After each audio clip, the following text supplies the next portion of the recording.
Good morning, all. Actually, today it's 16th October. We are starting our webinar on elimination of the uncultivated greens, like glyphosate usage in India. I welcome all the participants who are here to attend this webinar, and I do welcome also Ms. Sarojeni Rengan, Mr. Dilip Kumar, Ms. Neena Menon, Ms. Eka, Dr. Shankar Ramchandani, Dr. Ashwini Mohan. I welcome all, and I welcome Dr. Reddy to moderate them. Thank you. And I do have one more thing to tell. It's actually I'm sorry, I'm not able to see the next slide. That's right. Reddy, please moderate. Please. Sorry. You are done, Sangeeta? Yeah. Actually, we are recording. I just want to tell one thing. We are recording the meeting. Yeah. Okay. So you are recording the session. Good morning, everyone. Thank you for joining us. This subject looks a little offbeat for certain people, but it's a very, very important topic. And I think a few of the speakers are going to join us still, but who are listed speakers are already here. If you look at the title, when we are saying elimination of uncultivated greens, we did not want to use the word weed because weed is generally subject to a term because most of the natural growth is useful. So when we say weed, we think it is unwanted and it has come up where it should not come. I think that's a concept which is alien to Indian agriculture. So we thought we use uncultivated greens because glyphosate is increasingly used to kill, so-called weeds. And there is a promotion which is happening on the sly. So it is riding on the illegal BT cotton seeds all over India. And even governments across India, state governments, provincial governments, they are trying to control the spread of BT cotton, illegal BT cotton seeds by banning seasonally glyphosate. This is one strategy they think that works, though we have been saying you need to do more. But glyphosate in the last 3 years has been banned by Telangana, Andhra Pradesh, and one season in Maharashtra. And even central government brought a limited, restricted ban, I think 2 years back. But still, I think the information is very, very low. Discussion is also not spread over. So we thought we'll work on a status report on glyphosate, what is the situation in India. So we try to do a primary survey where we brought farmers' views into this, and also we try to bring up information available in various corners of India. So today we will be releasing this. So in this 1.5 hour session, we will be first discussing this status report by Dilip Kumar. He will present it, and then later we'll have speakers who have been working on glyphosate. They will give us different perspectives. So we brought international activists Sarojeni Rengan and Eka Vidayati, and then we have our own local journalist Meena Menon, who is working on that. Then we have a medical doctor Dr. Shankar Ramchandani, who has been championing the victims' cause in Orissa. And then we have Ashwini Mahajan, who is also fighting for a ban on glyphosate. So, and then, of course, we have Jacob Nelithanam, Sridhar Radhakrishnan, who has been working with the Save Our Rice campaign. And I think many others are also joined, including Shruti Patidar, who is working on tea plantations in Assam and other areas. So we have a good participation with experience, including Usha, who is working on, I think, the food security issues, which are impinging on Indian villages. So we will go straight away to presentation by Dilip, and then we'll take up speakers one by one. Thank you. Dilip, are you ready? Reddy ji, I think we invite Saro first. She will introduce our report as well with her session. Okay. So I invite Sarojeni Rengan to speak. Thank you, Narasimha. Nice to be here in this webinar to launch a tremendous book. Before that, I just wanted to do a short presentation. And oops, I will share my PowerPoint. Just give me 2 minutes.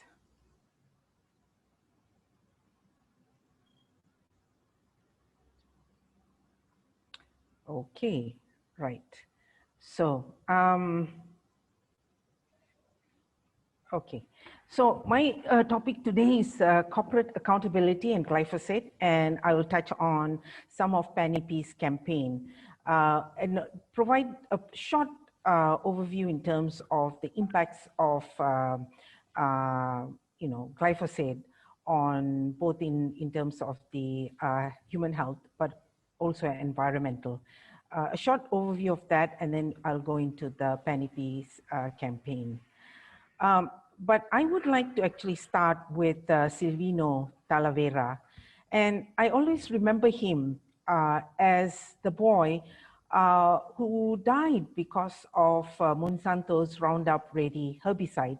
It took place in Paraguay in 2003, but I met his mother in 2011 at our Permanent People's Tribunal on agrochemical transnational corporations.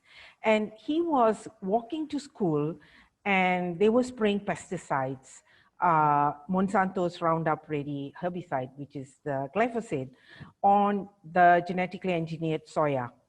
And he felt sick while he was, coming back from school to home, and so were his siblings, 2 of his siblings. But he became very, very ill. He was 11 years old, and he was rushed to the hospital, but he died. And he became, for me, a symbol of the struggle to ban glyphosate everywhere. And he was also part of, the whole push towards the highly hazardous pesticide bans that we are now, pursuing as pan AP, but pan Asia Pacific, but also pan international. So now, and what we are seeing now is really the corporate control of food and agriculture. And you have the big 4 corporations that destroy the health, environment, livelihood, self-determination, food sovereignty of peasants, rural women, youth, agricultural workers, and small food producers. And, from 10, they dropped to 6, now they are 4. Bayer is now, took over from Monsanto, and it's the main company that is pushing glyphosate. And Syngenta, we know Syngenta, and we hope that, with the new law that is coming from Switzerland, there will be a ban on the exports of paraquat, and hopefully Syngenta will comply and, everywhere, not just in Switzerland, but they have factories in the UK, they have, in Brazil, and also in China. And then Curtiva is the merger of DuPont and Dow, and then BASF. These are the four that we are seeing now. And this is a publication of Rights and Poison that we developed and launched in 2018 with stories of the violations of human rights of these corporations. This was something that Pat Mooney from ETC put together, and it just shows the kind of consolidation of the food chain, the concentration, together with the big data platforms. And so you find that actually Amazon is in, and many other big data platforms are part of the consolidation and concentration of food and agriculture. But you can see from seeds, top four own 67% of the commercial seeds. Agrochemicals, 4 of 70% of the markets in terms of pesticides, and similarly with fertilizer. What we saw and what we have been documenting with these 4 pesticide companies, first, of course, they are marketing hazardous pesticides. People die because of exposure to these pesticides, but also they face chronic effects. They do a lot of untruthful marketing and promotion. They'll say, use this, you'll get high yields, but they never talk about the hazards. And that's against the code, the International Code of Conduct on pesticide management. They also skirt regulation. So wherever possible, they will, just try to be within the national regulations, particularly the weak regulations, or they will work towards weakening existing regulations. Then we have the double standards in terms of selling pesticides in developing countries that are banned or restricted in their home countries. And we have, Pan Germany has documented 9 pesticides banned in Germany, but exported. And we hope that the EU will come out with export bans as well, like what Switzerland is now pushing for, or is, there's a new law coming in where export bans is there, and paraquat is one of those. So is atrazine. Anyway, then the whole movement of transboundary toxic dangerous products. So you can see the dumping in countries like Cambodia, Laos. From India, it goes to Nepal, open borders. We are finding it also in Bangladesh. So there's this movement without any control in terms of these pesticides. Then they relocate research and production of pesticides to countries with lax environmental laws. And they organize public relations. And this is very specific and very systematic, the harassing and discrediting of scientists and public interest activists. And they're involved in corrupt practices. We have been able to document some of the bribing that they did in Indonesia in the early 2000s, where they were trying to push the GE crops to be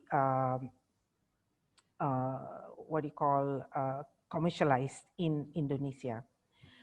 So what are the PANIP campaigns? We started in as early as 1985 with the Dirty Dozen campaign. Then in 2001, we called for the ban of the highly hazardous pesticides. As I mentioned, we also organized the Permanent People's Tribunal on Agrochemical TNCs, and all 6 of the corporations were found guilty. We also supported the Monsanto Tribunal in 2016. And again, the Monsanto Tribunal, the judges, basically said that Monsanto was guilty of human rights violations, including health and environmental impacts, and glyphosate was one of the biggest problem that they found. And then now we are pushing for a global treaty to phase out of the highly hazardous pesticides. As a result of the work that we are doing, we've also tried to put together a monograph, a very scientific document that is quite thick and well referenced. You can see this copy in my hand, but it actually shows that glyphosate is the world's most heavily used pesticide, and the estimated global usage is increasing, almost 15 times from 74 to 2014. And this is on our website. Please check it out. This is I took a photo of a friend who used glyphosate to clean up his lawn, and he got burned in his hands, even though he was wearing a long sleeve shirt and pants. Both his hands and both his legs were burnt like this, and it took him almost 2 years to clear this burn. But these are some of the acute poisonings that happens. They have itchy or burning skin, which leads to skin infections, abdominal pains, burning or weeping eyes, heartbeat palpitations, headaches, raised blood pressure, and dizziness. And surfactant POEA present may also be more toxic. And a lot of that documentation is actually available in our monograph. And the inert ingredients does not get onto the label. They just say inert ingredients, but sometimes they can be quite hazardous as well. Then we have the health impacts of the long-term toxicity. And it was amazing that the International Agency on the Research on Cancer actually classified glyphosate as a probable carcinogen for humans. And immediately Monsanto responded and said, oh, glyphosate is as safer than tea and salt. And they openly talked about that. And we were like amazed, said, you know, how can you even equate glyphosate with tea and salt? But this was their PR campaign, that it is safe.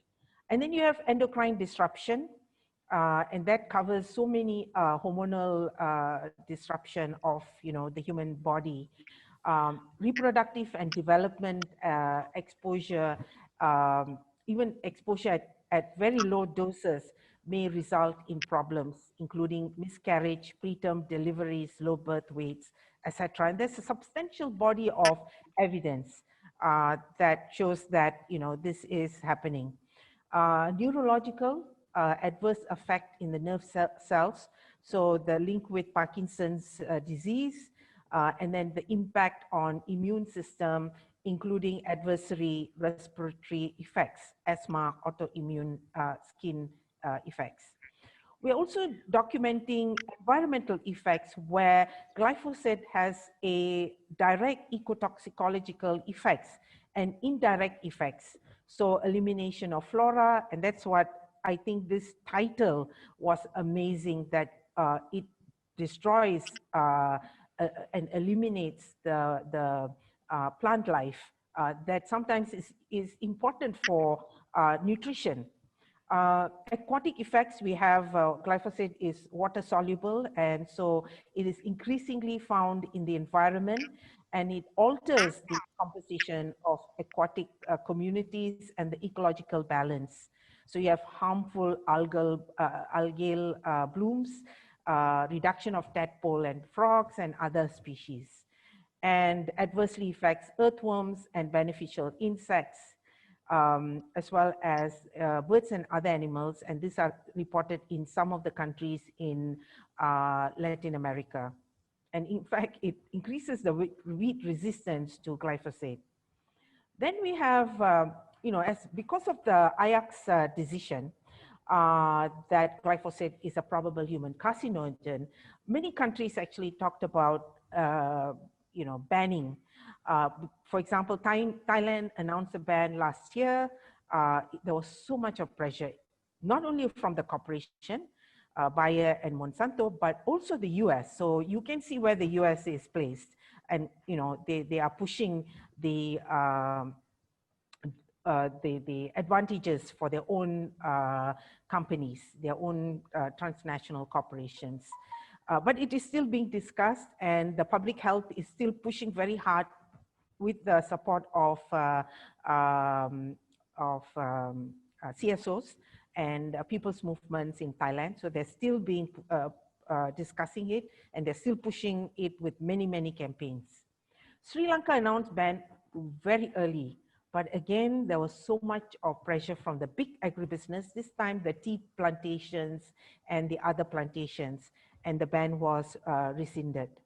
Vietnam has recently announced phase out in a year's time, so they're allowing the use of these pesticides for another 2 years, so until the stocks finish, and then they won't register a new batch in terms of glyphosate. But you can see the tremendous push and the tremendous pressure, not only of the corporations like Bayer, but agribusiness, the US, and some of the developed countries that are pushing this.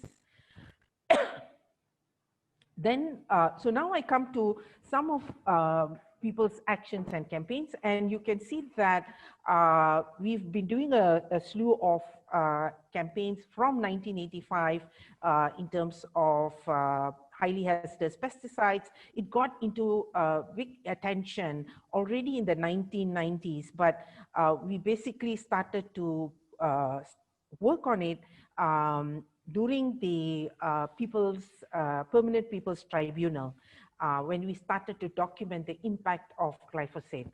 So that's a way. Then one of the things that we are also pushing is agroecology, because we need alternatives. We need to change the food systems into more sustainability.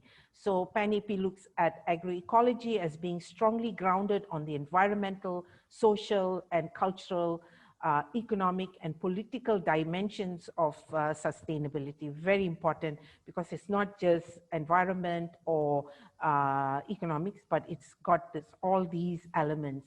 And then we have an ongoing campaign to phase out the highly hazardous pesticides. It's not just a PAN-AP, Pan-Asia Pacific campaign, but it's a global campaign. And here we are also trying to push for a global treaty on highly hazardous pesticides, because we want a ban of the highly hazardous pesticides, because if Switzerland and the EU bans exports of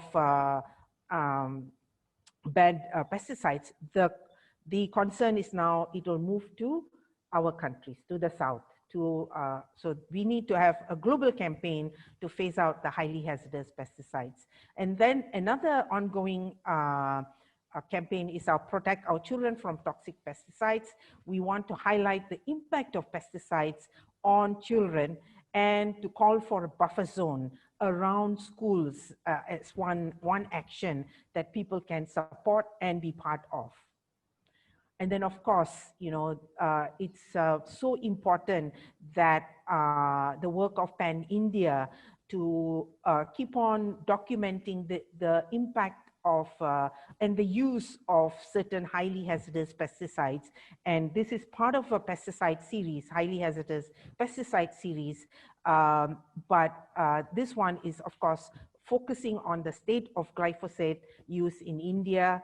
And it's the painstaking work on documenting glyphosate in India, tremendous work by the team of PAN India, but also by Dilip Kumar, who has, you know, is very committed to you know, ensuring that these pesticides are controlled and eliminated in India. Actually, PAN-AP is really honored not only to be publishing it together with PAN India, but also to launch this report today in this webinar. It's really been a good example of the contribution of PAN India for the in terms of the global campaign on highly hazardous, the elimination of the highly hazardous pesticides. And it's not just locally, but it also has an impact at the global level. And so I opened this webinar by saying, let's continue to have this wonderful report, and and I hope Dilip will continue this kind of pesticide series. But right now, I think he will launch and share with us the contents of the and what he has found in terms of glyphosate use in India. Thank you very much. Thank you, Saro. I think I will straight away go to Dilip for presenting the report. And thank you for releasing the report. We have lost some time. So I request Dilip if you can do quickly so that we'll have more discussion. Of course, I think we can share the report over emails or later on.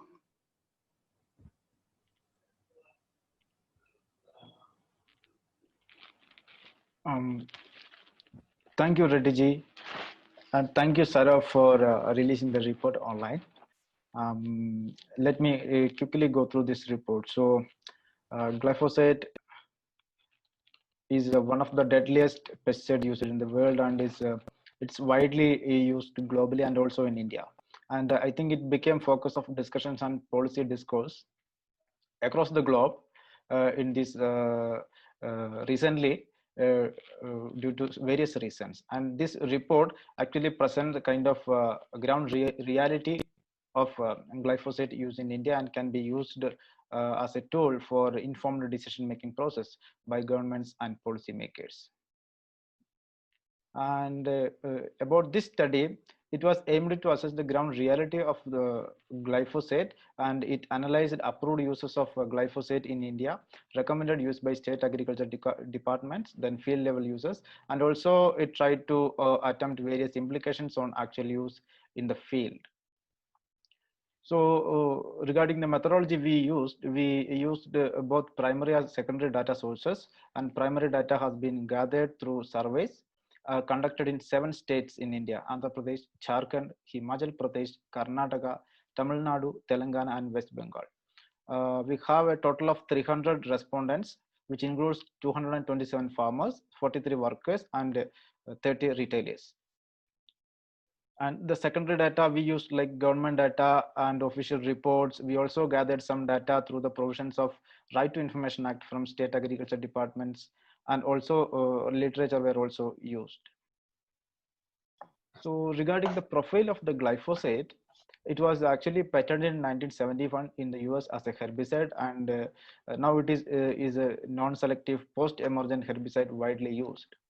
Glyphosate has a systemic mode of activity, and according to the toxicity classification of World Health Organization, glyphosate is a slightly hazardous one. But in 2015, the International Agency for Research on Cancer has classified glyphosate as a probable human carcinogen. It has toxicity effects such as gastrointestinal effects, developmental effects, endocrine or hormonal effects, renal effects, hepatic effects, hematological effects, and reproductive effects. The residues of glyphosate have been detected in several food items, and glyphosate has been severely restricted in more than 35 countries. Coming to the legal framework of glyphosate use in India, let us first go through what is the approved use of glyphosate in India. So it was very much evident from an order issued by the Director of Agriculture, Director of Agriculture from West Bengal. It actually quoting the Secretary of Department of Agriculture, Corporation and Farmers Welfare, Government of India, states that glyphosate formulations are registered to be used in tea plantation crop and non-plantation area accompanying the tea crop, and any use beyond this is illegal and in violation of the Insecticide Act 1968 and its rules. It was very much evident, and this table shows the approved formulations of glyphosate in India. Actually, there are 7 formulations. And the Right to Information Act, we used to gather data from state agriculture departments, and this data shows that glyphosate has been recommended by official agencies for weed control in several crops and non-crop area. So that's a violation. Yeah, that's a violation. And statistical data on glyphosate in India also is presented in this report. And glyphosate stands the second position in terms of production and consumption of weedicides in India. The first position is being taken by 2,4-D, another notorious pesticide, weedicide. So observation from the field study, I have listed major points. Like in this study, use of glyphosate was reported by 77.97% of farmer respondents and 41% of worker respondents. Use of glyphosate has been noted in 20 field crops, includes banana, beans, bitter gourd, brinjal, cauliflower, chili, cotton, corn, leafy vegetables, maize, okra, onion, paddy, soybean, tomato, snake gourd, and wheat, as well as non-food crops, including cotton, jute, etc. And glyphosate use also noted for killing vegetation in non-agricultural settings such as premises of buildings, homes, school, playgrounds, etc. Other major findings are majority of farmers and workers interviewed in this study are did not have training on glyphosate application, safety precautions, and use of personal protective equipments. None of the farmers or workers interviewed reported use of recommended personal protective equipment while working with glyphosate or working in field sprayed with glyphosate. Rather, some of them reported use of a cloth, hat, or mask, or glove or goggles of poor quality as safety measures, which are not the kind of recommended personal protective equipment as per insecticide rules. And also, it was interesting to note that the recommended personal protective equipments were not being sold in pesticide retail points where the field study was conducted. Ill effects reported by 15% of farmers and 52.63% of workers have been noted, with burning sensation, eye irritation, nausea, vomiting, dysentery, headache, fever, skin fissures, increased heart rate, eye irritation, urinary infections, body pain, and general weakness. So these workers and these farmers reported that they had some kind of spillage happened on their body while mixing or loading and also applying glyphosate in field, as well as wind drift. So these are some of the photos we gathered from the field during the study. The first one is a playground in a school where glyphosate is applied. Down, first one is a brinjal field where glyphosate is applied, and the other one is also a vegetable field where glyphosate is applied. We also noted violation of national regulation and international code of conduct on pesticide management, and glyphosate use is happening in violation of registered and approved use and provision of safety measures as laid down in the insecticide rules in 1971 also noted to be violated in its field use. And several articles of the International Code of Conduct on Pesticides Management is also violated, which regarding to personal protective equipment and its usage, training, then risk reduction, disposal of used containers, etc. In conclusion, the unintended uses of glyphosate reported in this study raises serious concerns over residues in food commodities, food safety, agriculture trade, and environmental contamination, as well as the consequent short and long-term health and environmental impacts. And thus, it necessitates the urgent need of eliminating glyphosate in order to protect its citizens from unintended and unpredictable health damages and environmental impacts. So this study recommends the following. Because we have noted several unintended and unapproved use in India, it would be better if Ministry of Agriculture and Farmers Welfare, Government of India immediately take measures to phase out production and usage of glyphosate and glyphosate-based herbicides across India. Then Ministry of Agriculture and Corporation can convene a working group with the National Center for Organic Farming to come up with a package of practices for non-chemical weed management approaches, options, and methods that best suits agroclimatic and agroecological scenarios in India. Another important point would be the central sector scheme monitoring of pesticide residues at national level. may undertake to monitor glyphosate residues both in farm products and environmental samples across India to understand the level and extent of contamination. So far, in the national monitoring of residues, glyphosate is not included. And state agriculture departments may take immediate measures to harmonize national approved use and the use recommended by agriculture university departments and agencies as part of their extension mechanism and stop all non-approved uses with immediate effect. State agriculture departments immediately may take measures to stop sales and usage of glyphosate in states and areas subject to the nationally approved use of glyphosate. And this is a very brief summary of the report, and this report will be available in our website soon after this webinar. Thank you so much for providing this opportunity. I look forward discussions after. Thank you, Dilip. I think you quickly presented the major points of the report. I think 3 groups require awareness on this more than the farmers. Usually we think farmers need to learn, but I think from your report we can understand the need for scientists, agriculture scientists to understand the laws, because they are recommending even without knowing the legal situation. And secondly, doctors. We found in Telangana one girl who went to her village on holidays. She was sitting on her, with the father. She went to the field and the and absent-mindedly she just munched on a blade of grass which was sprayed with weedicide.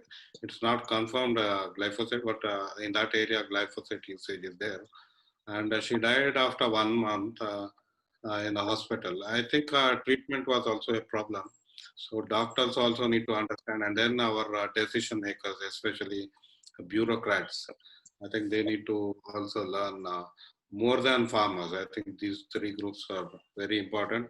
Now I'll request Meena Menon to speak. Before that, Sangeeta will introduce the speaker, and then Meena Menon can speak. Sangeeta?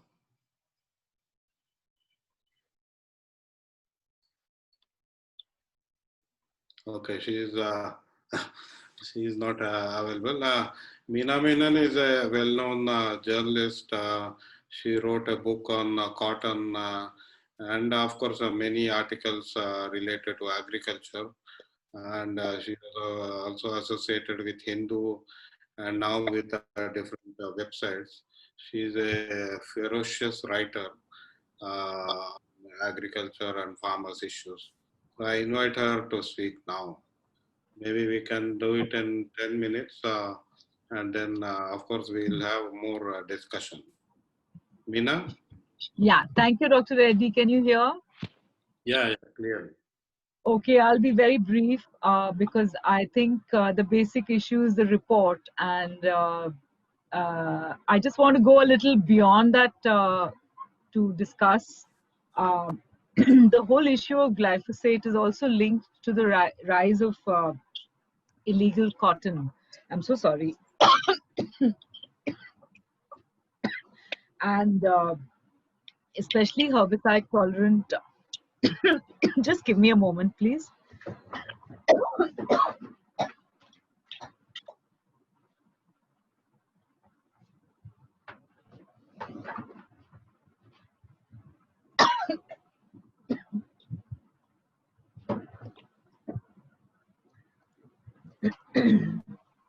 Yeah, sorry about that. So when I went to do a story in Yavatmal a couple of years ago, the fact is that a lot of farmers were growing illegal high herbicide tolerant BT cotton, and what happened was that the CICR, which was monitoring cotton growing, said that there is a large amount of illegal cotton growing, and they also linked it to glyphosate. So they said wherever there's illegal herbicide tolerant BT cotton, there's also a rise in the use of glyphosate. So I think the important thing is to make a link between this and 2 years ago, from all the reports I've read and my own experience, is that easily about 15 to 20% of the area is under this illegal cotton. And though they have been, seeds have been seized and there are cases filed, and also there is a high level field inspection and scientific evaluation committee at the center. But the point is that every year there are these packets of seeds being made available. And this is one source which is not being regulated. So I feel the important thing is, one thing is of course to ensure that glyphosate is not used. But the other thing is, the main cause I would say is also this illegal seed, on which farmers are spraying glyphosate. And Maharashtra is the largest user apparently of glyphosate. It also has a very large area under cotton. And unfortunately, farmers' organizations like the Shetkari Sangatna and all are demanding HTBT cotton. In fact, last year, they had a campaign to defy this. There's no ban as such, but it's not approved for cultivation in India. So farmers planted this. It became a big thing even in the Punjab, and there were cases filed in Akola against the farmers, which were subsequently withdrawn after a High Court order. So the other point is this: in this regulation, why are you filing cases against farmers, which is stupid?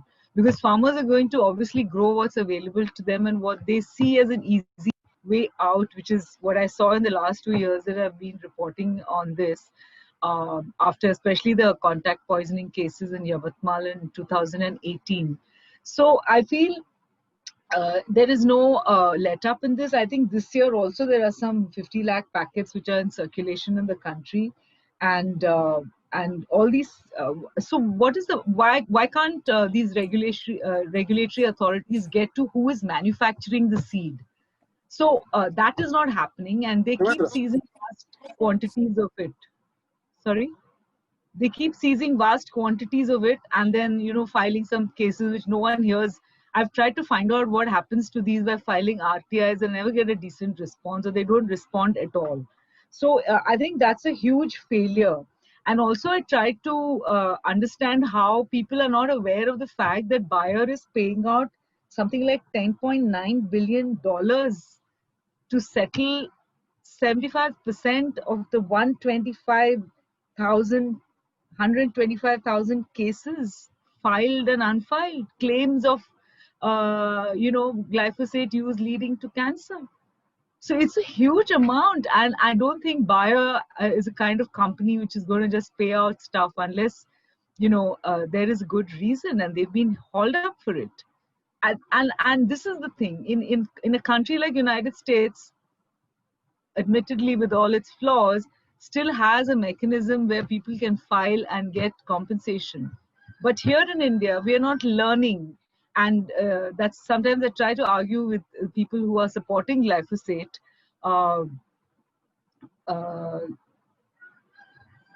Sorry, Rajiv, I didn't understand your comment.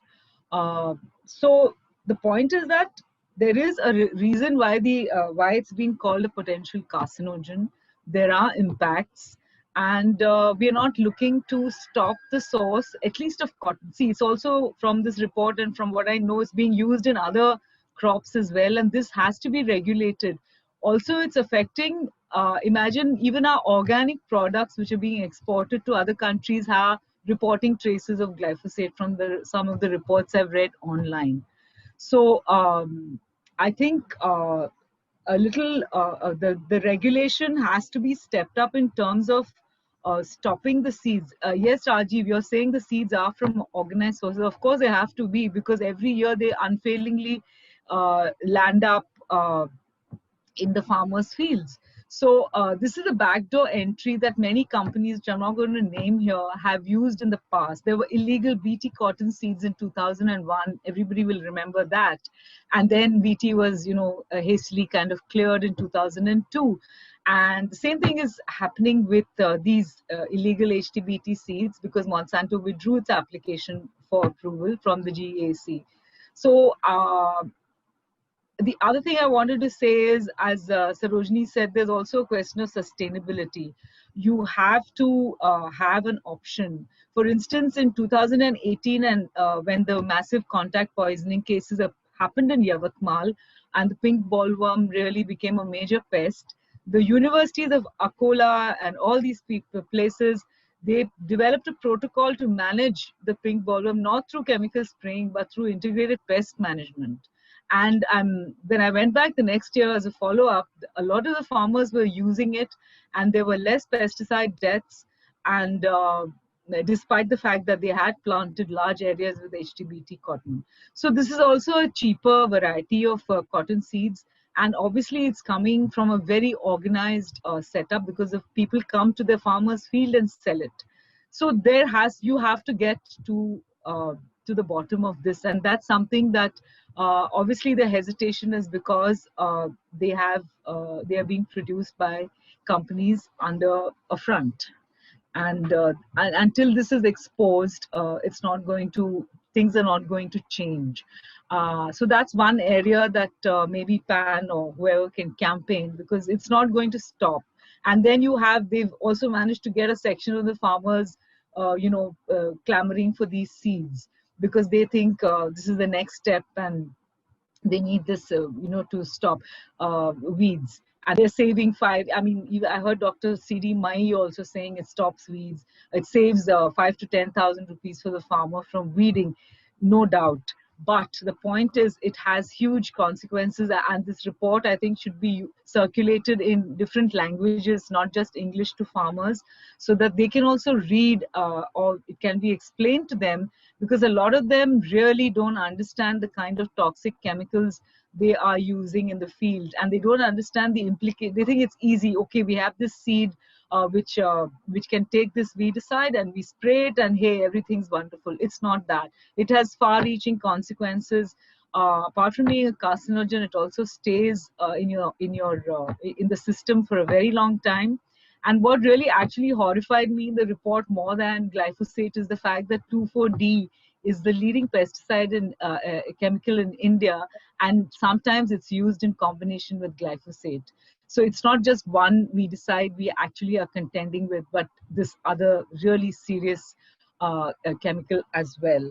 So that's all I have to say. And thank you, Dilip and Dr. Reddy, for asking me to speak. Thank you, Meena. I think as a corollary to the illegal HTBT seed, farmers are facing the problem of glyphosate in a different way. Most of them don't know what kind of seed they got. Usually we don't know it is herbicide tolerant or not.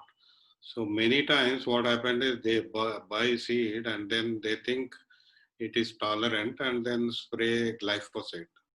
So I have come across many farmers whose cotton crop was desiccated, burnt, because it was not herbicide tolerant seed.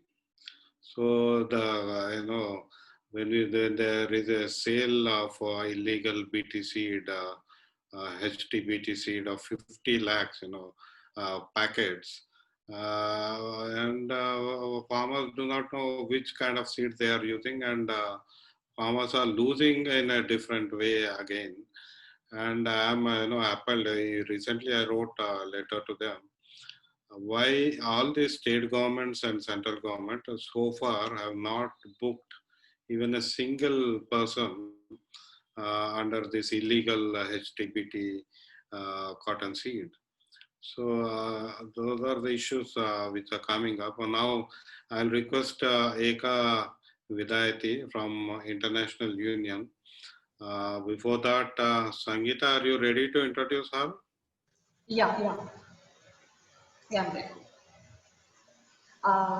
Ms. Eka Vidyathi is the Regional Education Officer of the International Union of Food, Agriculture, Hotel, Restaurant, Catering, Tobacco and Dairy Workers Associations, IUF Asia Pacific. She has a master's degree in Sustainable International Agriculture Program from Göttingen University in Germany. Ms. Eka is leading the work on health, safety, and environment with agriculture and plantation workers in the region and developing education tools to raise awareness of the hazards and potential risks caused by agriculture chemicals, promoting reduced use and ultimately the elimination of toxic chemicals on farms and plantations. Welcome, Eka. Yeah, thank you. I will share the screen. Please. Okay. Yeah, thank you, Pan India, for giving me the opportunity to talk today. I want to share a bit about the chemicals, glyphosate from workers' perspective. So as you may have known that glyphosate is the most popular weed killers nowadays, but public concerns about glyphosate's safety grew in years that follow, so many organizations campaigning to stop using it. And it has been banned in several countries, and Luxembourg is the first one who banned the use of glyphosate in January 2020, just now. And IUF also supported Austria to ban glyphosate. We mentioned it on our article in our website last year, but unfortunately in December 2019, the Austrian Home Affairs Ministry has announced that the ban would not be implemented. So why it has been mentioned before that there are many parties against glyphosate because of this effect in environment and also the health. There are many residue in crops and foods, and also it leads to a genetically modified food, which in the end cause health issues. And because years of repeated spraying the glyphosate-based herbicide, it will form a resistant weeds, which really difficult to kill. So farmers spray even more glyphosate, and in the end, Monsanto, they develop a herbicide-tolerant crops in several crops, like the one you have in India, like Ms. Nina mentioned before, Roundup ready cotton. But they say that by using this glyphosate-resistant seeds, planting it, and at the same time applying glyphosate, farmers can, there's a lead to rise of no-till farming, which prevented soil erosion. But in reality, it creates a serious economic problem for farmers because they spend more money to buy seeds and weed control. So apart from the environmental problem, also it causes cancer. It's mentioned by Ms. Saro before that International Agency for Research on Cancer in 2015, they have declared that glyphosate is probably carcinogenic. It's create a non-Hodgkin lymphoma for people who exposed to glyphosate.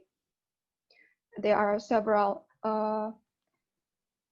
claims linking to the weed killer cases of non-Hodgkin lymphoma.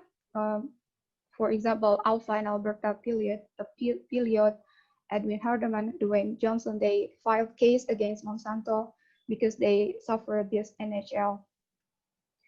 And after the Monsanto, they lose the battle in the court in California.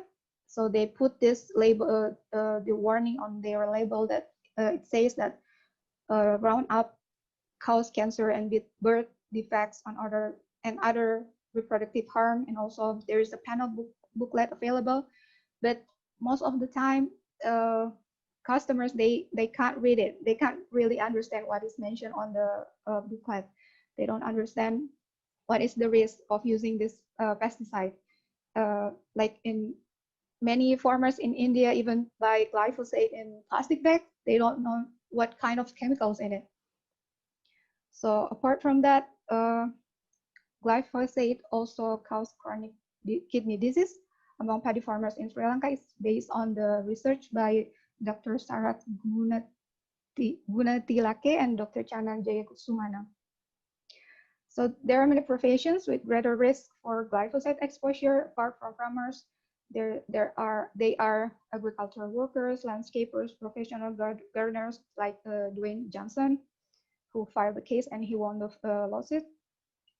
So that's why it's very important for to push employers, government officials, and authorities to implement the safety standards so that farmers and plantation workers are protected. We can use this ILO Safety and Health Agriculture Code of Practice, which is a complement to ILO Convention number 184.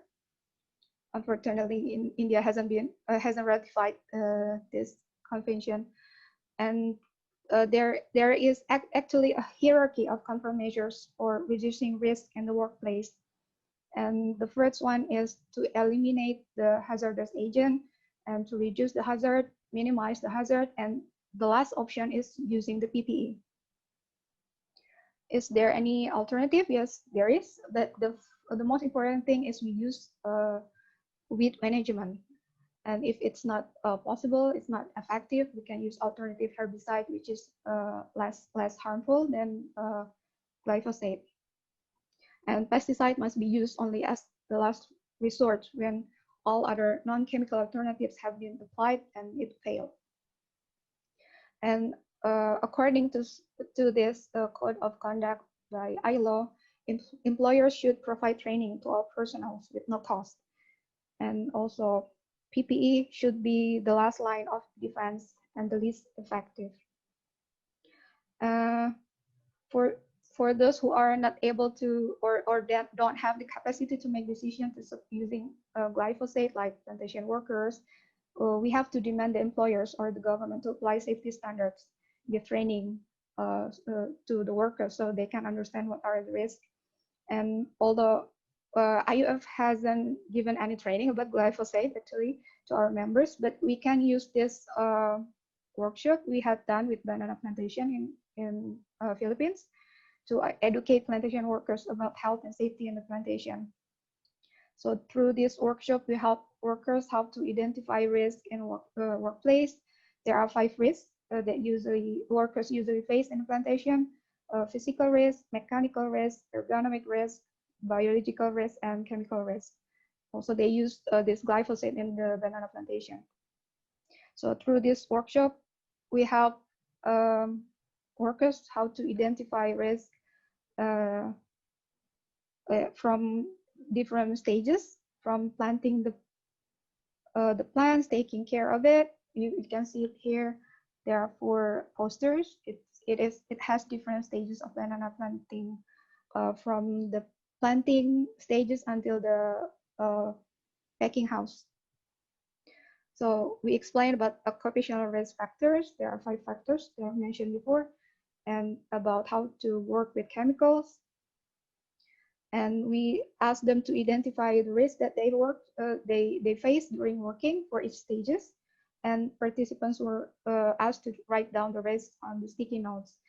Each color of the sticky notes represent different stages of the banana process. So you can see it here, like the blue sticky notes means the first stages, which is planting. So every workers who are working in that stages, they can differentiate what kind of risk they face, and then put that according to the stages. And then we group each the participants based on the types of the risk. So there are 5. We use these tables, the stages, the risk, and we ask them we ask them to think what to do to avoid the risk, and we can ask them to think what the company can do to minimize the risk. So for example, like in here, with physical risk, I can't see it here, but for example, like they have an injury on their knee, and how to avoid it by using kneecap, and we can demand the company to provide kneecap for free. Yeah, so after this workshop, we asked the participants, the workers, to form a health and safety committee and they can redo this practice as homework. And the outcome, they can formulate these solutions to be negotiated with the management during their CBA negotiation later. And yeah, so since glyphosate is mostly used in tea plantation in India, it is best maybe for them to form a union or a committee about health and safety and demand the company to stop using glyphosate. And by educating members, they can also educate their community, because most of the time the workers' family are also living within the plantation, same like in banana plantation in Philippines, and they are exposed to glyphosate also. And this strategy can be used similar with the for farmers. And after this, maybe we can start to campaign to stop using glyphosate in the plantations, since there is no safe use to it. Yeah, maybe that's all from me.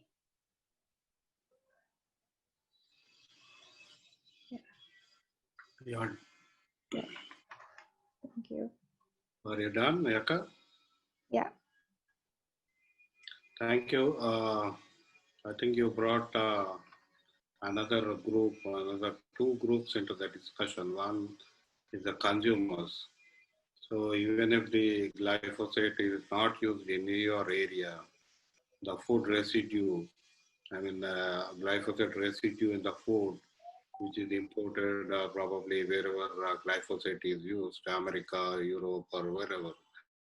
I think so. As a consumer, we are going to be affected.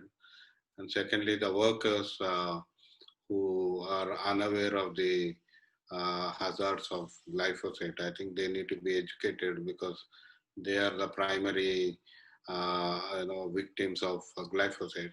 So thank you for bringing that. Now we'll listen to a medical doctor, Dr. Shankar Ramchandani from Sangeeta to introduce him, and I think Dr. Shankar can present later on. Thank you, sir. Dr. Shankar Ramchandani is Assistant Professor, Department of Medicine, VSS Institute of Medical Science and Research, Vilnas, Andhra Pradesh, Odisha. This hospital gets several pesticide poisoning cases. A lot of experience in treating pesticide poison farmers and farm workers, especially self-poisoning cases. Last year, Dr. Shankar Ramchandani and his colleagues and medical students were campaigning the state-level ban of a pesticide named Paraquat, as it was widely used as self-poisoning in some of the area. So welcome, Dr. Shankar Ramchandani.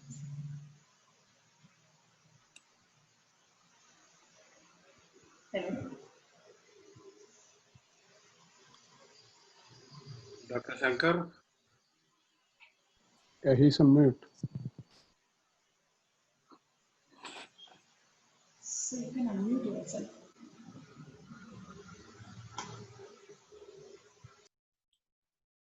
Dilip, can you check? Hello. Good morning, everybody. Good morning. Yeah, we can listen. Yeah, please go on. First of all, I'm pardoning because due to some fever, I cannot present slides. So I'm extremely sorry for that. And as being basically a doctor, I have worked in the assistant professor in the Department of Medicine in VSS Medical College, Burla. And we have come across many patients who have ingested accidentally or intentionally some herbicide and pesticides. As you know, the western part of Odisha is an agriculture-based land. Here, maximum people are depending upon the agriculture for their bread and butter. We have come across many patients who have ingested glyphosate and some organophosphorus like chlorpyrifos and dandrin, and there are different herbicides and pesticides they are being used by in this area.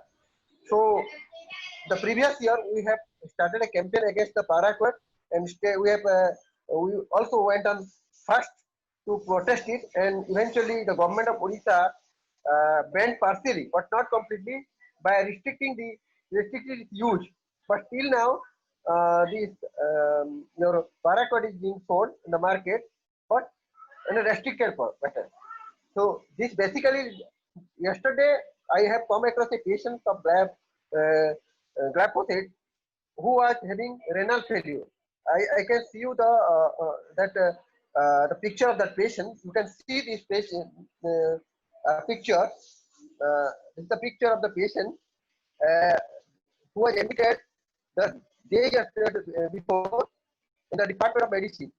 So this patient had accidentally ingested glyphosate. So basically, being a doctor, I want to draw attention of the patient, attention of you that, and also government, that this is a my topic is glyphosate a killer. Actually, government should come forward to promote organic farming, because we have come across many patients. The patients of this area are basically dependent on the farming. They are very poor and they are using it. So sometimes intentionally they are also ingesting. So this is the matter of humanity. This is the matter of a doctor. We have started a campaign and will also and I will also cooperate with this Pan India definitely to stop it. So glyphosate is basically a organophosphorus herbicide. It is a non-selective herbicide. It is basically used in the farming, in cultivation, in banana, brinjals, etc. So this is effectively used to kill the weedicides having broad leaf or the herbicide.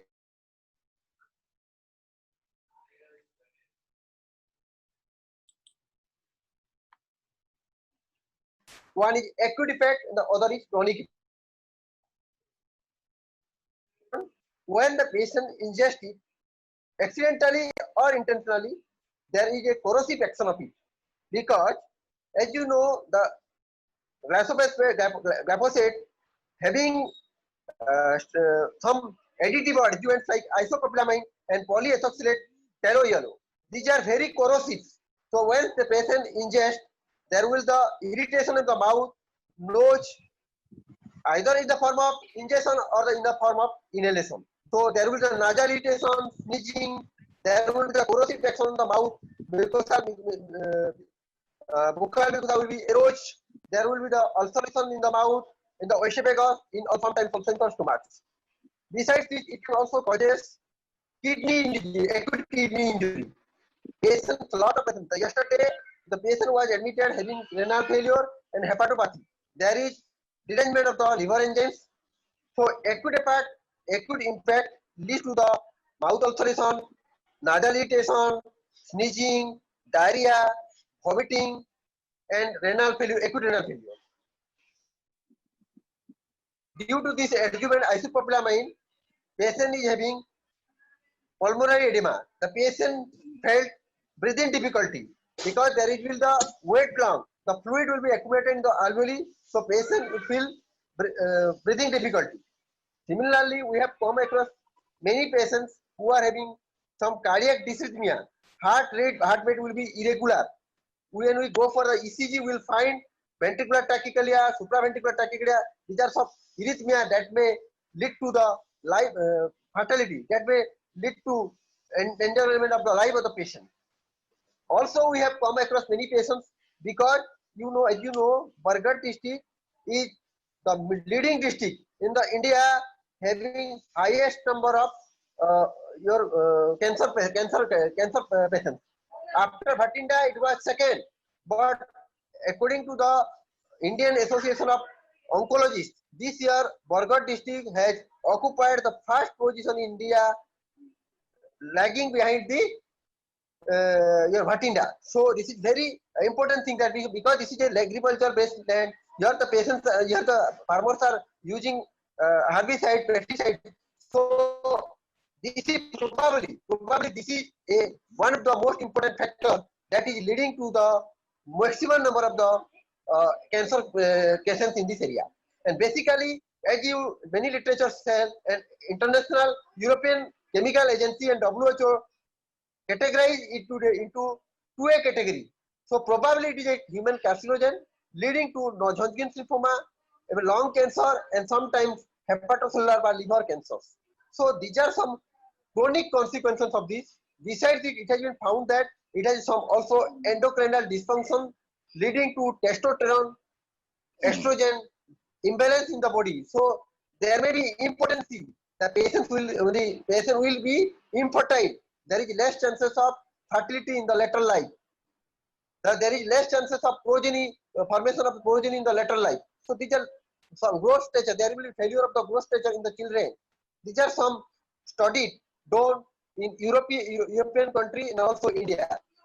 The second thing is that it can also, when a pregnant lady inhales this glyphosate, so there is a high chances of attention deficit hyperactive disorder in the later life of the children. So it may also lead to some psychiatric problem. So these are some consequences of glyphosate poisoning that have some acute impact, some have chronic impact. Based on this, we have sympathy for the patient. Being a doctor, we can feel the pain of the patient because this area is a highly cultivated agriculture based area and the people are very poor. So the government, I do not know where the government is reluctant to ban these parasites, these herbicides or pesticides. We have repeatedly requesting and we hope later on combinedly with Pine India will have some impact on the government so that these parasites, especially paraquat, glyphosate, these must be banned. So being doctor, we can say only this, that it is not the only, because we are doctor, we are treating the patients, we have some restriction. Still then, combinedly, if the social worker, the agriculture workers, the persons like Reddy's are, and any others, if we come across in one field, we can compel the government to ban it. So my basic thing is that glyphosate is highly poison, highly toxic to the body, both acute as well as in chronic. So I have also come across a patient in 2018 that person is having acute abdomen after ingestion of the glyphosate. Later on, when we go for the CCT of the abdomen and some serological test like enzyme lipase, serum lipase MLH, we found that the patient is suffering from pancreatitis. So there are some complications that may endanger the life of the patients. So this is my small data. Because of my poor health, I cannot present, I am unable to present slides. So please pardon me, and we hope for a best that one day the glyphosate will also be banned like other pesticides and herbicides. Thank you, sir. Thank you, Dr. Shankar. Even though you are not well, but you could participate and inform us. Dr. Shankar, we visited them, I think last year, somewhere around January, February. Butla in Orissa, that's a big hospital. And when we look at the cases there, it was very pathetic, even though the team has been working full time on reviving or trying to help the patient. As he rightly mentions, treatment of pesticide poisoning and especially glyphosate is very, very intensive and resource intensive. And in India, with so many patients coming up, I think the hospital infrastructure, which is very basic, I think it is very overwhelming. And ultimately, the patients have serious issues even after treatment as well. So we have seen glyphosate, that's the first doctor speaking on the glyphosate related issues. He has related all the problems. So even in Andhra Pradesh, chronic kidney disease, where there is an area in Srikakulam, and now we are finding some problems in Amaravati in Maharashtra. There is a doctor who is now documenting chronic kidney disease, and we have seen Eka mentioning Sri Lanka also has this chronic kidney disease, and most of these diseases are glyphosate. So I think there is a serious problem because of glyphosate. So we'll discuss more about what government is doing or what we are expecting from the government. So I will invite Ashwini Mahajan, who has been campaigning for a ban on glyphosate. Before that, Sangeeta will introduce him, and then I invite Ashwini to speak. Dr. Ashwini Mahajan is a national co-convener of Swadeshi Jagran Manch and is also well-known in the field of economics as author, columnist, speaker, and policy interventionist. I welcome Dr. Ashwini Mahajan.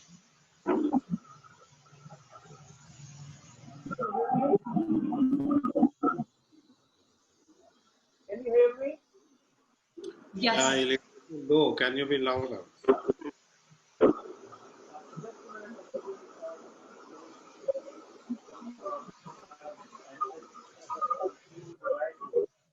Your voice is low, Dr. Ashwini. Just a minute. Huh? I'll take some.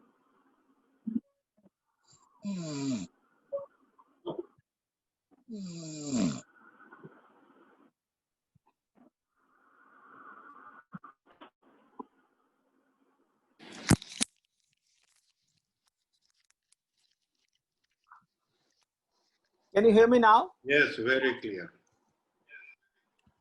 Yeah.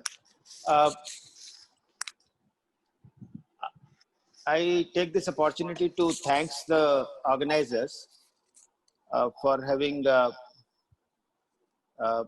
invited me and to speak about the topic which is very near to my heart. In fact, as part of Swadeshi Jagran Manch, I've been fighting against the menace of genetically modified seeds. And when I found that the urge to earn more and more profits, these agricultural input companies like Monsanto, Bayer, and others, they are trying to sell their produce not considering the fact that they are against the health of the people, environment, and their livelihood. Then I thought of really taking up this issue of glyphosate. In fact,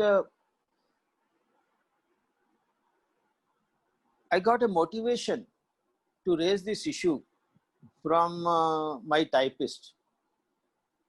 He comes from Uttar Pradesh.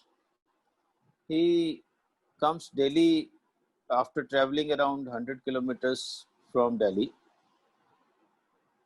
He told me that many of his villagers are suffering from cancer. And we have never heard of cancer prior to that. Our village has never faced this problem of cancer. And today, the situation is in a small village of around 10,000 people, 20 people are suffering from the cancer. And they are in deep trouble. They are unable to really even take the treatment. They can't afford. And they are suffering, and at least 4 of them are on the deathbed. And then he keeps telling me that he has died. So I asked him this question: are you people using glyphosate? He said, oh, we are using glyphosate, Roundup, like anything, because it's very useful. How it is useful? Because the labor is very costly, and when we put this at much lower cost, we are able to, eradicate weeds and therefore it is very, very good for our agriculture. So I told him, were you using this glyphosate earlier? No, no, we were not. So I told him to inquire about those people, those who are suffering from cancer or their families have suffered, how they are using glyphosate and since when they have been using glyphosate. So then I told him now to spread this word to the village that now stop it.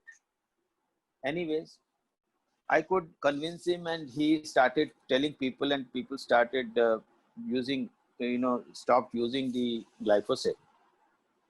But that issue gave me a kind of inspiration that I should fight against this. So then I wrote a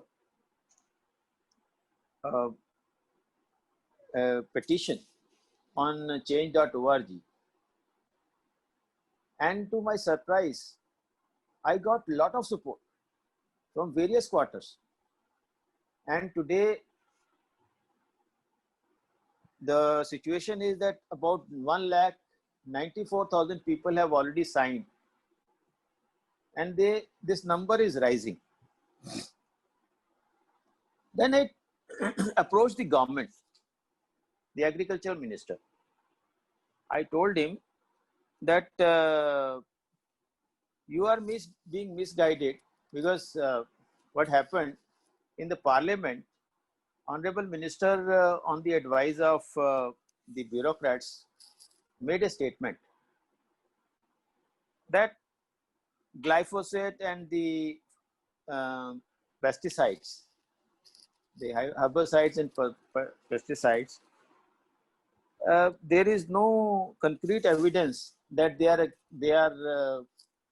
the health hazards or they are causing any health problems. So I told him that you are going against science.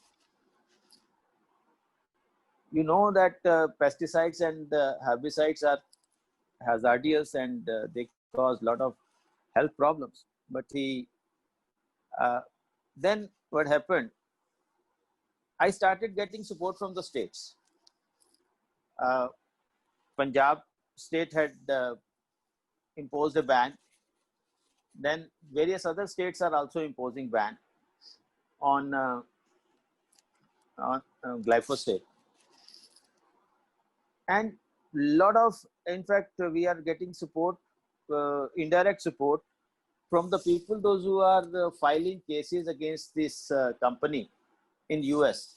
There are 1,25,000 cases pending in US. And when recently their company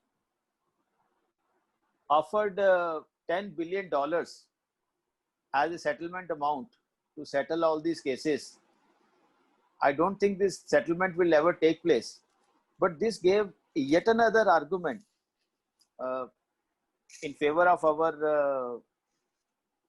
our plea that glyphosate should be banned. Just look at the company.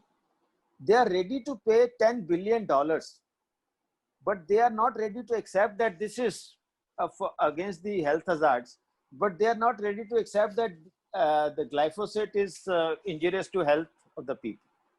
Look at the arrogance of the companies. So we are using this arrogance also to our side, that these companies are for profit. They may be ready to pay any amount of compensation, but they don't want to withdraw their product.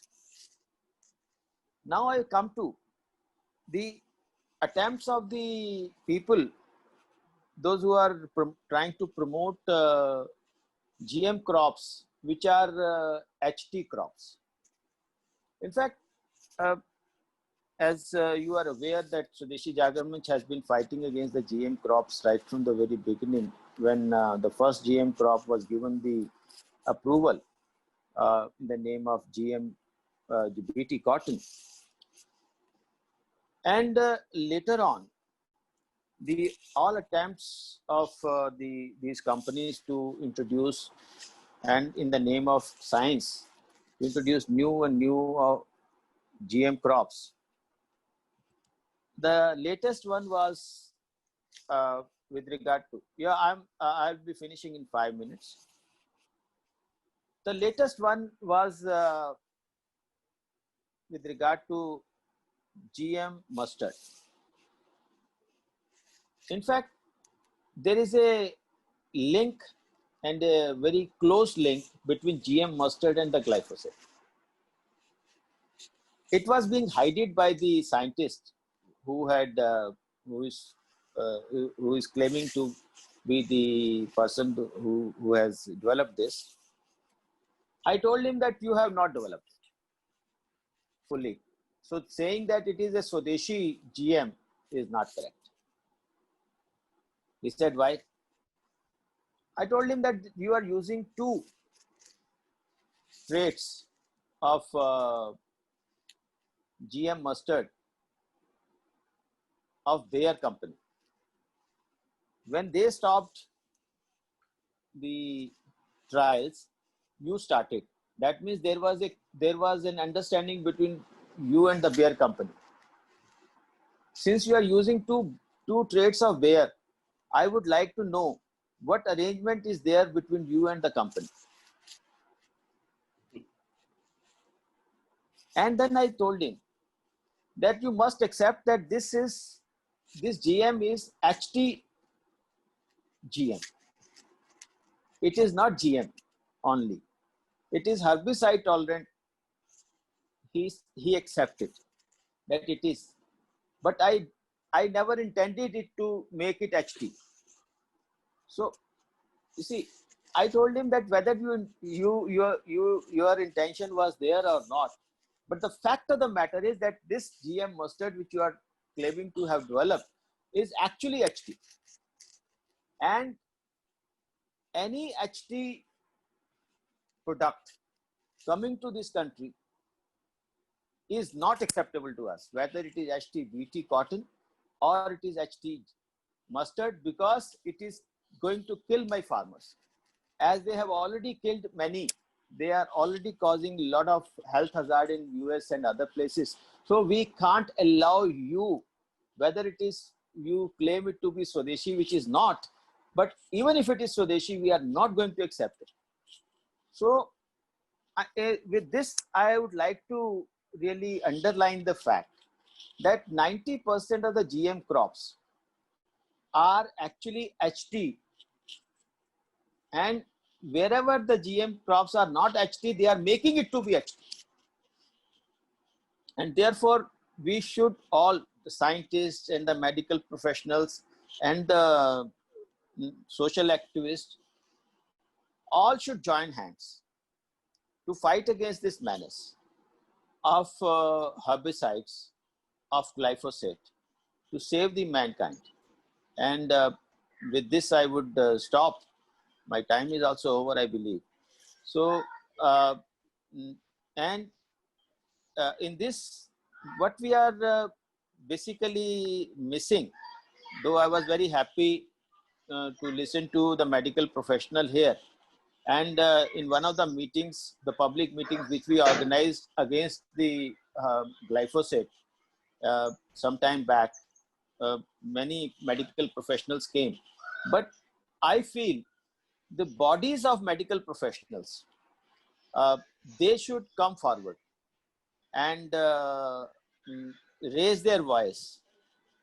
We, the social activists, we, the scientists, can raise voice, but when medical professionals also come forward, that will add to the value of this campaign against the glyphosate. Thank you. Thank you. Thank you, Dr. Mahajan. I'll ask you a question, but you can answer later, because he will be leaving. So as a discussant, we asked him to point out. But my question to you is, which you can answer later, is where is the government now and what is their thinking? Now Jacob, are you ready? I couldn't get your question. I couldn't get your Can question. you answer later? Well, because Jacob is leaving. He has to catch a. No problem. You just text me the question. I'll answer. Jacob? Yeah, 1 minute. Okay.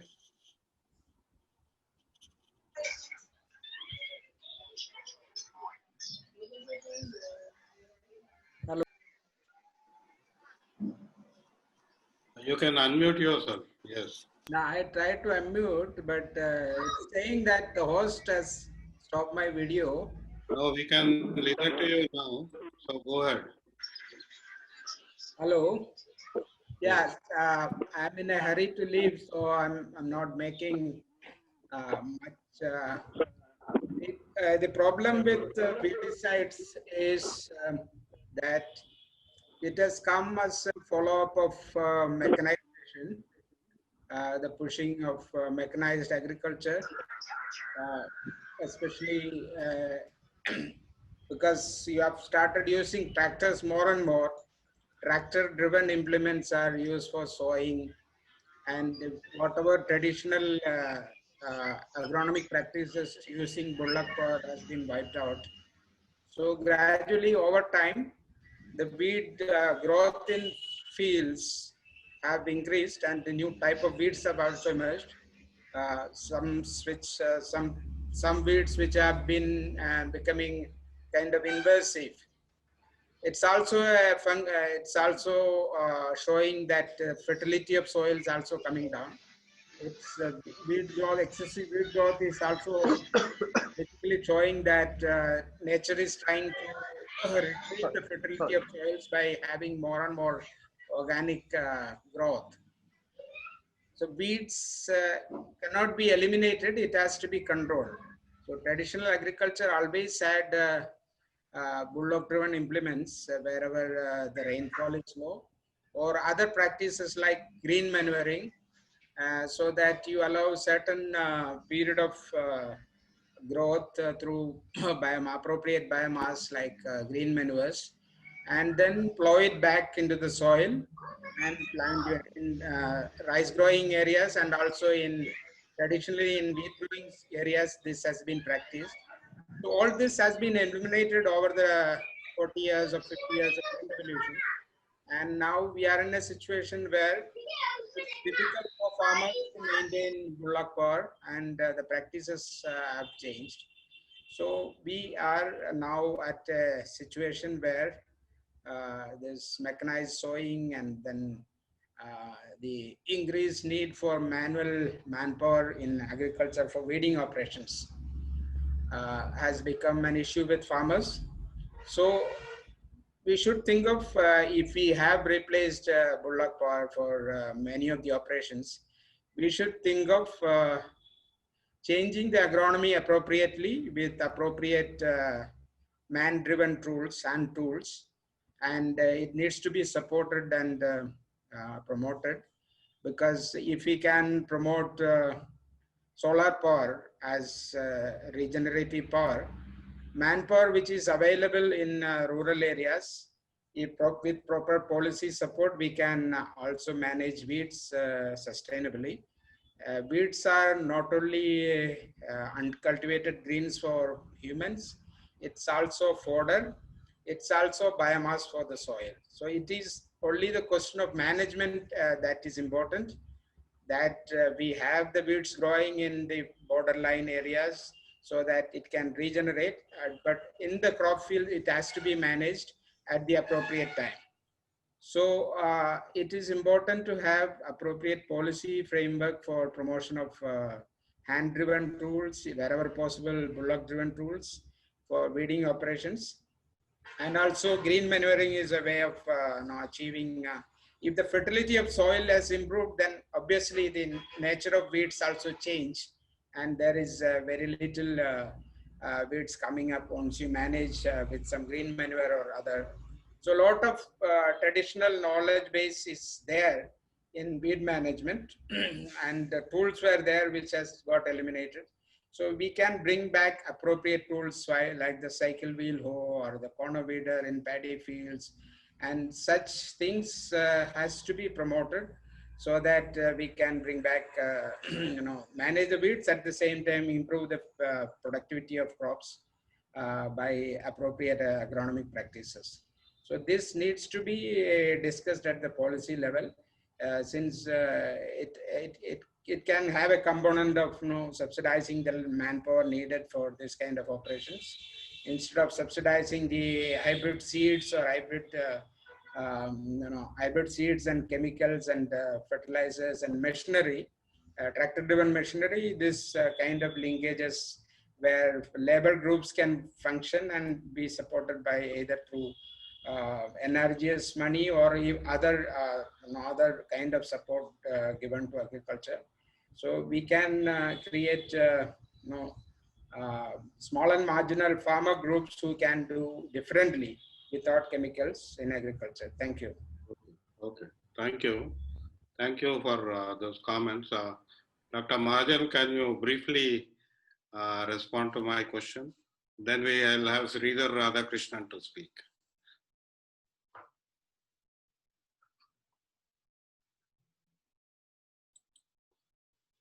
Dr. Mahajan?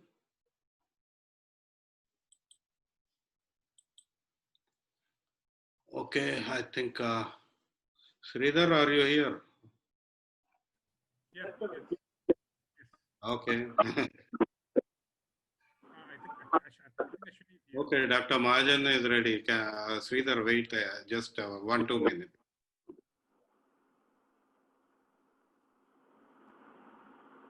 Yes. Can you repeat your question, please? No, I was asking you, where is the government?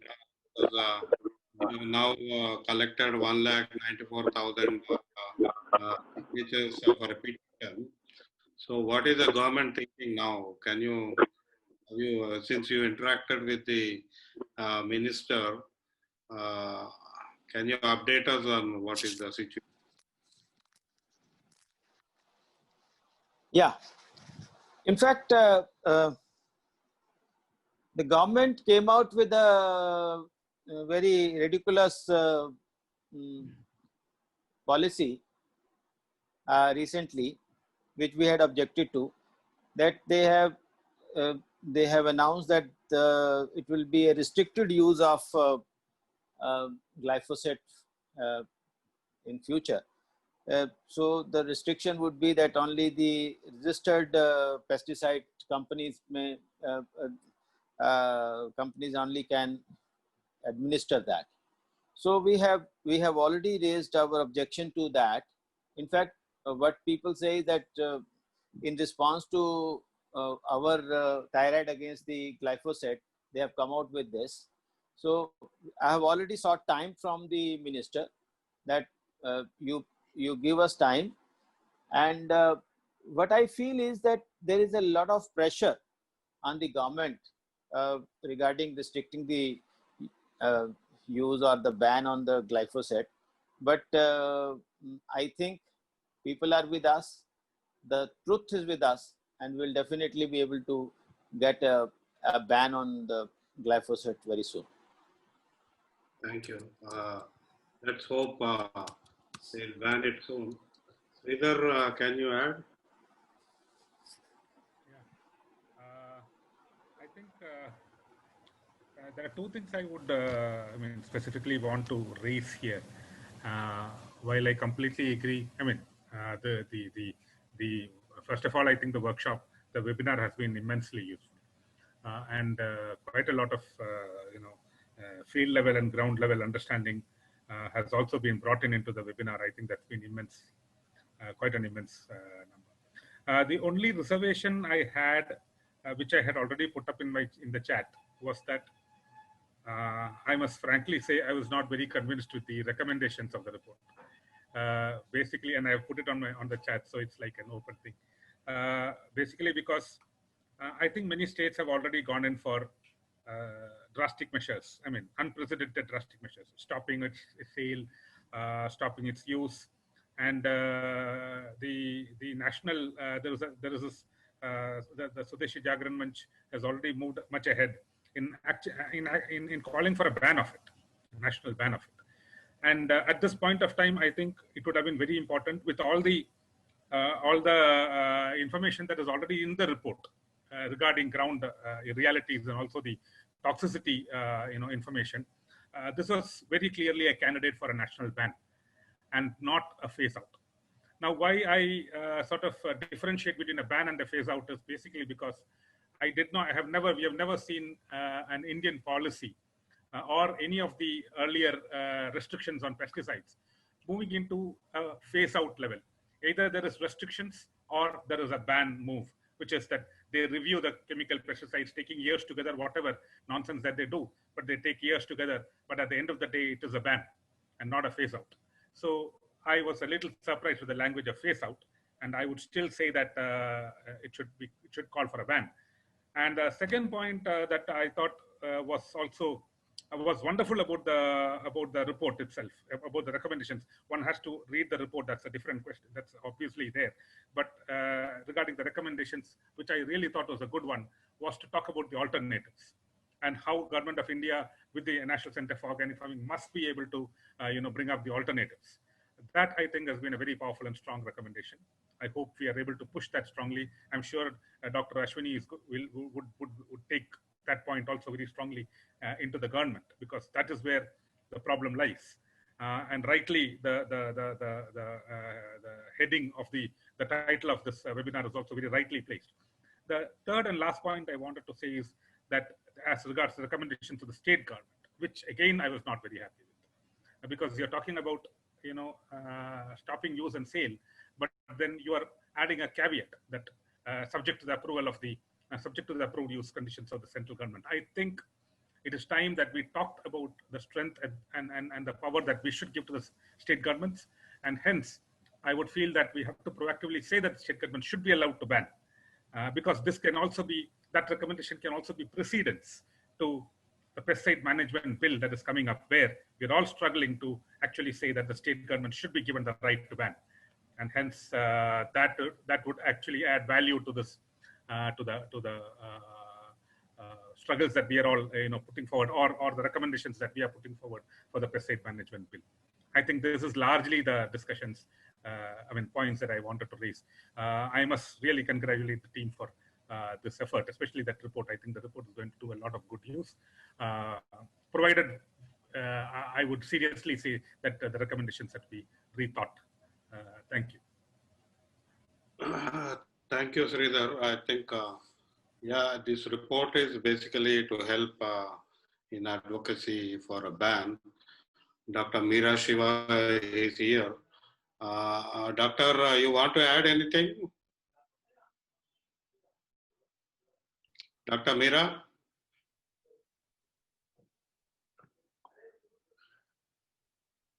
Okay, you are now unmuted. You can speak now.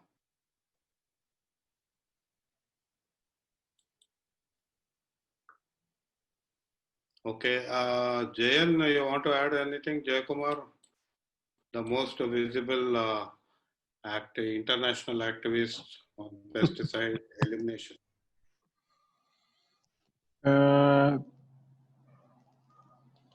You can say that I used to be, I'm not anymore an activist. Okay. I think I personally, as a person working with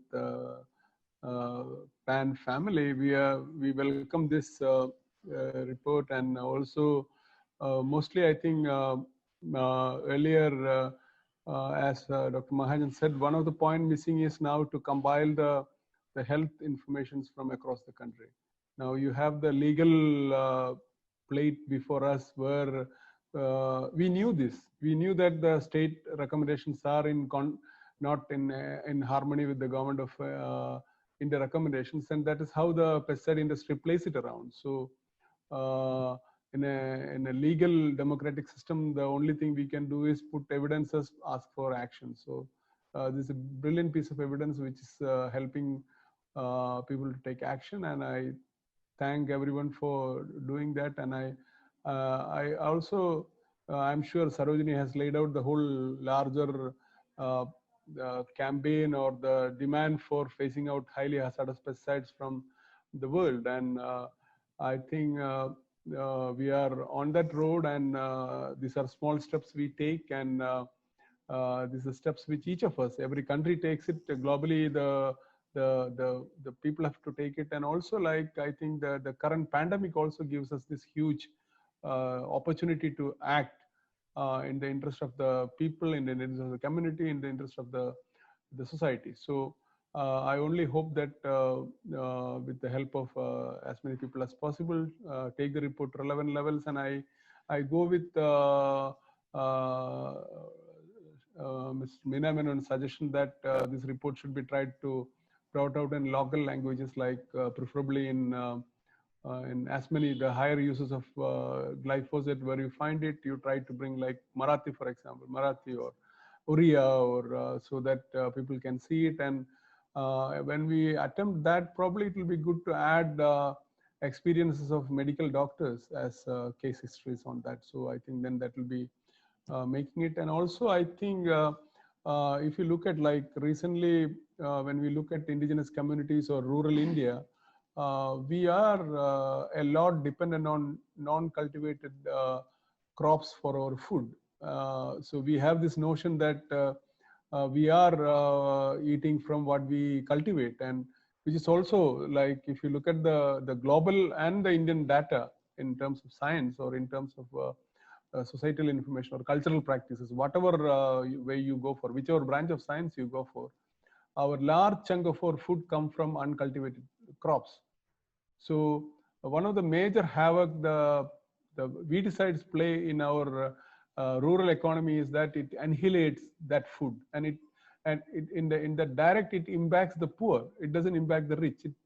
You still get exotic uncultivated crops in 5-star or 7-star salads and dishes, but the community which eats food without paying for it are taken to task by annihilating those diversity in the localities and the rural India. So I think that part probably we can get a chapter added to this and make it a little more richer. So thank you, Dr. Reddy, for the leadership, and thank you, Dilip, for taking all the efforts and coordinating the research, and wonderful. Thank you. Thank you for the opportunity.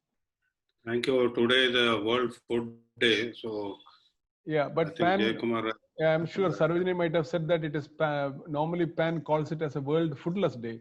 I was also listening to the Committee on Food Security. What the pandemic contribution is that earlier we used a figure that there are around 810 million people hungry on the planet, and today the contribution of COVID-19 is another 130 million. So we are reaching almost close to 1,000 million people hungry. And the most interesting point came from the Executive Director of World Health Organization, who said we have about 8 billion people, and he said 3 billion people are undernourished. And when you talk about nourishment, all uncultivated crops has a huge role.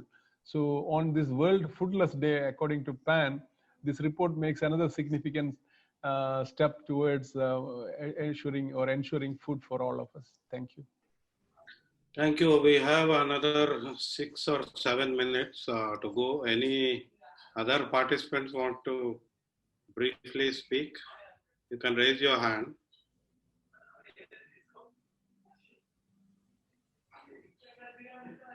Dr. Meera, you want to speak? Or Rajiv Barwa?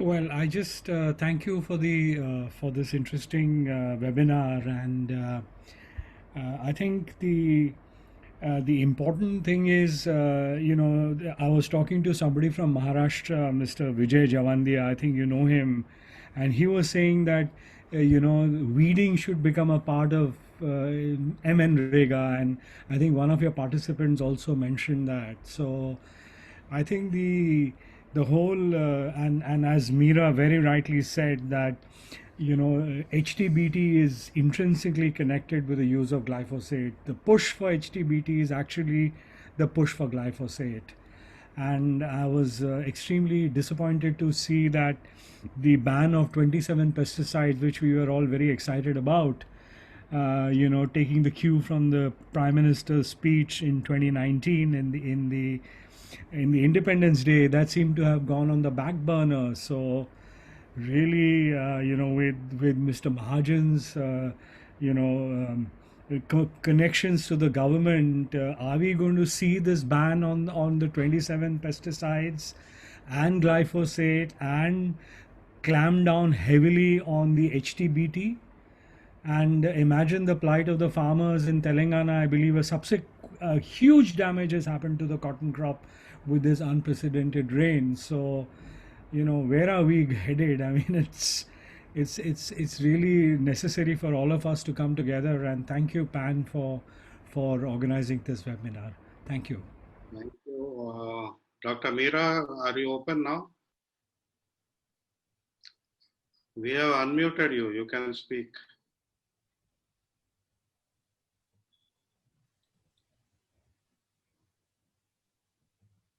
Hello? Yes, you can. Meera, you can speak now.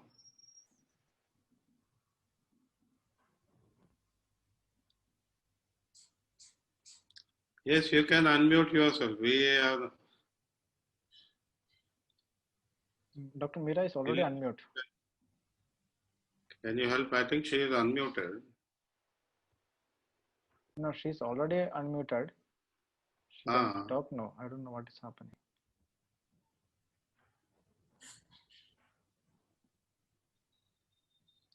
Okay, anyone else? I think we have 3 minutes to go.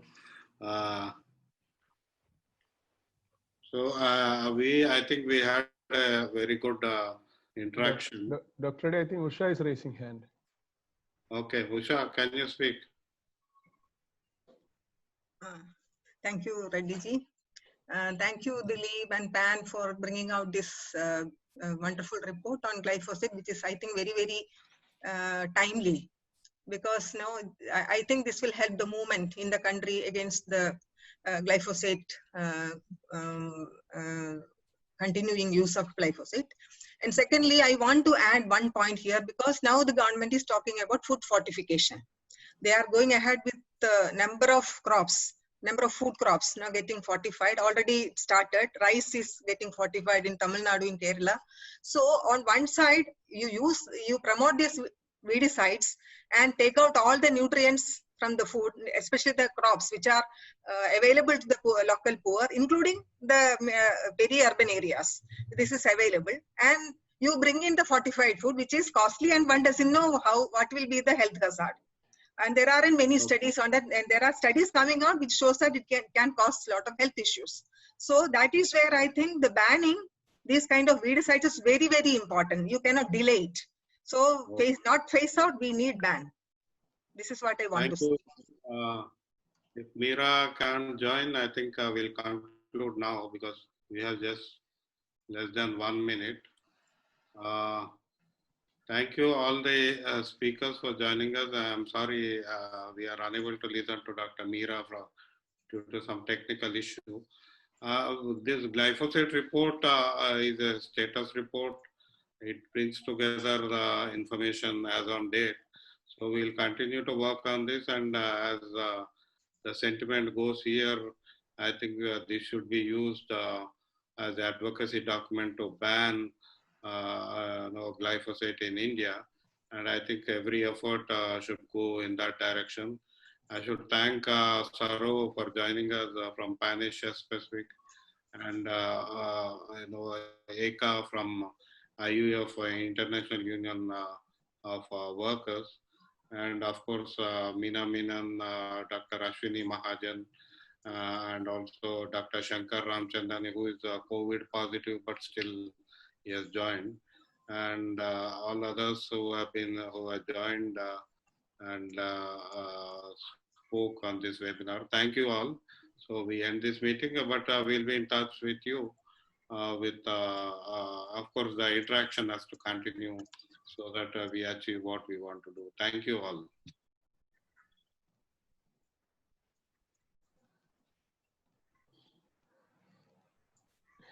Thank you, everyone. Thanks.